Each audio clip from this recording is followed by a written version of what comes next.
আসসালামু আলাইকুম এভরিওয়ান। আজকে আমরা আপনাদের সাথে খুব ইম্পর্টেন্ট একটা প্রশ্ন নিয়ে আলোচনা করব।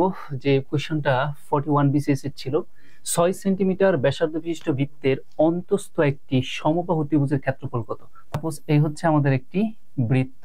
এখন তারা বলতেছে যে এই বৃত্তের ভিতর একটি সমবাহু ত্রিভুজ কেমন। তো আমরা যদি ধরি এই হচ্ছে বৃত্তের ভিতর একটি সমবাহু ত্রিভুজ। এখন তারা বলতেছে 6 সেন্টিমিটার ব্যাসার্ধ, তার মানে এই যে বৃত্তটা দেখতে পাচ্ছি, এই বৃত্তের যে ব্যাসার্ধ, হ্যাঁ, এই বৃত্তের ব্যাসার্ধ এর দৈর্ঘ্য তারা বলে দিয়েছে 6 সেন্টিমিটার। ফাইন। এখন এই সমবাহু ত্রিভুজের ক্ষেত্রফল কত আমাদের সেটা বের করতে হবে। তো আমরা সমবাহু ত্রিভুজের ক্ষেত্রফল বের করার আগে আমাদের যেটা জানা দরকার সেটা হচ্ছে ওই সমবাহু ত্রিভুজের এক বাহুর দৈর্ঘ্য কত সেটা জানা দরকার। আগে বের করে নিতে হবে।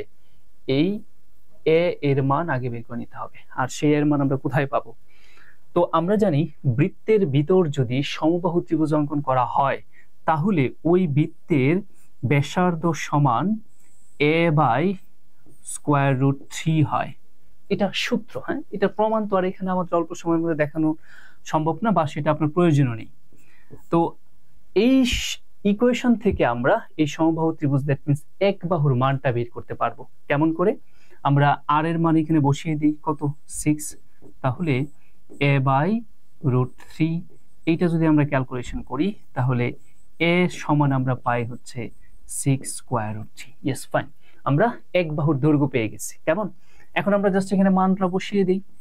√3 / 4 × 6√3 তার উপরে হোল স্কোয়ার। তো এটাকে ক্যালকুলেশন করলে আমরা কি পাই? √3/4, 6 6 36 ইন্টু এখানে কত 3, এই 4 দিয়ে 36 কে কাটলে কত হয়? 9, 3 নং কত? 27। তার মানে 27√3। এটাই হচ্ছে সেই সমবাহু ত্রিভুজ এর ক্ষেত্রফল। আশা করি বুঝতে পেরেছেন। তো এখান থেকে কিন্তু প্রচুর প্রশ্ন হয়ে থাকে। এটা আবার ভিন্ন রকম হতে পারে যে সমবাহু ত্রিভুজের ভিতর যদি বৃত্ত অঙ্কন করা থাকে তাহলে ওই বৃত্তের ক্ষেত্রফল কত, এটাও কিন্তু আমাদের কাছে প্রশ্ন হয়ে থাকে। তো সেই প্রশ্নটা যদি জানতে চান তাহলে আমাদের কমেন্ট সেকশনে জানাবেন। আমরা পরবর্তী ভিডিওতে আপনাদের সাথে ওই বিষয়টা ডিটেইলস আলোচনা করব। কেমন? ততক্ষণ পর্যন্ত সবাই ভালো থাকবেন, আমাদের সাথে থাকবেন। আল্লাহ হাফিজ, টাটা।